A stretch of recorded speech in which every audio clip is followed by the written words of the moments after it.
నెల్లూరు జిల్లా కలువై మండలం కొల్లూరు గ్రామంలోని వీరాంజనేయ స్వామి దేవాలయంలో పునఃప్రతిష్ఠ మహోత్సవం ఘనంగా ప్రారంభమైంది.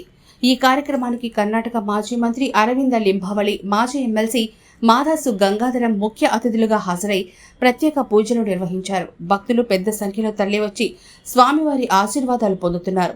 ఈ సందర్భంగా అరవింద లింబావళి మాట్లాడుతూ, అభయ ఆంజనేయ స్వామి లేని ఊరు ఎక్కడా లేదని, హనుమాన్ భక్తి విశ్వవ్యాప్తమని, ప్రత్యేకంగా అయోధ్యలో కూడా శ్రీరాముని దర్శనం కన్నా ముందు హనుమాన్ దర్శనమే జరుగుతుందని, హనుమంతుని అనుగ్రహం లేకుండా శ్రీరాముని అనుగ్రహం సిద్ధించదని పేర్కొన్నారు. యాదృచ్ఛికం. ఎప్పుడో 14వ శతాబ్దంలో చాలా కీర్తిశేషులు చాలా రోషయ్య గారు ఈ గ్రామ నివాసి. ఇక్కడి నుంచి వెళ్ళి మైసూరుకి వెళ్ళాడు. మైసూరుకి వెళ్ళిన తర్వాత తను అక్కడ తన కష్టంతో చాలా పైకి వచ్చాడు. ఇది పుట్టు విగ్రహం, ఇది ఆంజనేయ స్వామి. అది పొలంలో దొరికింది వాళ్లకు. ఆ పుట్టు విగ్రహం తెచ్చి అప్పుడు పెడితే స్వామి చాలా సంవత్సరాలు అయిపోయింది. 14వ శతాబ్దం. ಭಾಳ ಹಳೆಯ ಕಾಲದ ದೇವಸ್ಥಾನ ಪುನರುಜ್ಜೀವನ ಕಾರ್ಯವನ್ನು ಕೈಗೊಂಡಿದ್ದಾರೆ. ಅವ್ರ ಜೊತೆಗೆ ಮಾಜಿ ವಿಧಾನ ಪರಿಷತ್ತಿನ ಸದಸ್ಯರು MLC ಗಂಗಾಧರ್ ಅವರು, ಜಯಶಂಕರ್ ಅವರು, ತಿರುಪತಿ MLA ಶ್ರೀನಿವಾಸ್ ಅವರ ಪುತ್ರ ಮದನ್ ಅವರು, ಎಲ್ಲ ಮುಖಂಡರು ಇವತ್ತು ಎಲ್ಲರೂ ನಮ್ಮ ಈ ಕಾರ್ಯಕ್ರಮದಲ್ಲಿ ಭಾಗವಹಿಸ್ತಾ ಇದ್ದೀವಿ. 3 ದಿವಸ ಕಾರ್ಯಕ್ರಮ ಇದೆ, ಇವತ್ತು ನಾಳೆ ನಾಡಿದ್ದು.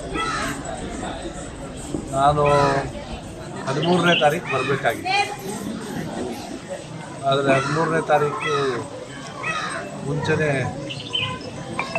ನಿಶ್ಚಯ ಆಗಿದ್ದರಿಂದ ಪ್ರಯಾಗರಾಜಕ್ಕೆ ಹೋಗ್ಬೇಕು. ಹಾಗಾಗಿ ಇವತ್ತೇ ಬರ್ತೀನಿ ಅಂತ ಸೀತಾರಾಮ್ ಅವ್ರಿಗೆ, ಜಯಶಂಕರ್ ಅವ್ರಿಗೆ ಹೇಳಿ ಬಂದಿದ್ದೇನೆ. ಆಂಜನೇಯನ ದೇವಸ್ಥಾನ ಇದ್ದೇ ಇರುತ್ತೆ. ಇದು ಕರ್ನಾಟಕ, ಆಂಧ್ರ, ತೆಲಂಗಾಣ ಈಗ ಆಗಿರೋದು. ಇದೇ ಭಾಗದಲ್ಲಿ ಆಂಜನೇಯ ನೆಲೆಸಿದ್ದು, ಅಂಜನಾದ್ರಿ ಬೆಟ್ಟದಲ್ಲಿ ಜನಿಸಿದ್ದು. ರಾಮಾಯಣ ಕಾಲದಲ್ಲಿ ಆ ಇಡೀ ಸೈನ್ಯ ತಗೊಂಡು ಸುಗ್ರೀವ ಎಲ್ಲ ಹೋರಾಟ ಮಾಡಿರೋದು. ಇವತ್ತು ಅಯೋಧ್ಯೆಯಲ್ಲಿ ಹೋಗಿ ನೆಲೆಸಿದ್ದಾರೆ. ನೀವು ಅಯೋಧ್ಯೆ ರಾಮ ಮಂದಿರಕ್ಕೆ ದರ್ಶನಕ್ಕೆ ಹೋದರೆ ಫಸ್ಟ್ ದರ್ಶನ ಆಗೋದು ಆಂಜನೇಯಂದು. ಅಲ್ಲಿ ಹನುಮಾನ್ ಗಡಿ ಅಂತ ದೇವಸ್ಥಾನ, ಹಳೆಯ ಕಾಲದ ದೇವಸ್ಥಾನ. ಅದನ್ನು ಕೂಡ ರಾಮನ ದೇವಸ್ಥಾನ ಇರಲಿಲ್ಲ, ಆದರೆ ಆಂಜನೇಯನ ದೇವಸ್ಥಾನ ಬಹಳ ವರ್ಷದಿಂದ ಅಲ್ಲಿದೆ. ಆ ಹನುಮಾನ್ ಗಡಿಯಲ್ಲಿ ನೆಲೆಸಿದ್ದಾನೆ. ಪ್ರತಿ ಊರಲ್ಲಿ ಆಂಜನೇಯ ಇದ್ದಾನೆ. ಅವನ ಆಶೀರ್ವಾದ ಊರಿನವ್ರಿಗೆ ಮತ್ತು ವಿಶೇಷವಾಗಿ ಶ್ರಮ ಪಡುವಂಥ ವರ್ಗ ಯಾವುದಿದೆ, ರೈತರಿರ್ಬೋದು, ಕಟ್ಟಡ ಕೆಲಸ ಮಾಡುವಂಥವ್ರು ಇರ್ಬೋದು, ಈ ಶ್ರಮ ಪಡುವಂಥ ವರ್ಗಕ್ಕೆ ಆಶೀರ್ವಾದ ಪಡೋನು ಅಂತ ಹೇಳಿದರೆ, ಈಗೆಲ್ಲ ನಾವು ಈ ನಗರ ಪ್ರದೇಶಗಳಲ್ಲಿ ಹೋದರೆ ಜಿಮ್ ಅಂತ ಕೇಳ್ತೀವಿ.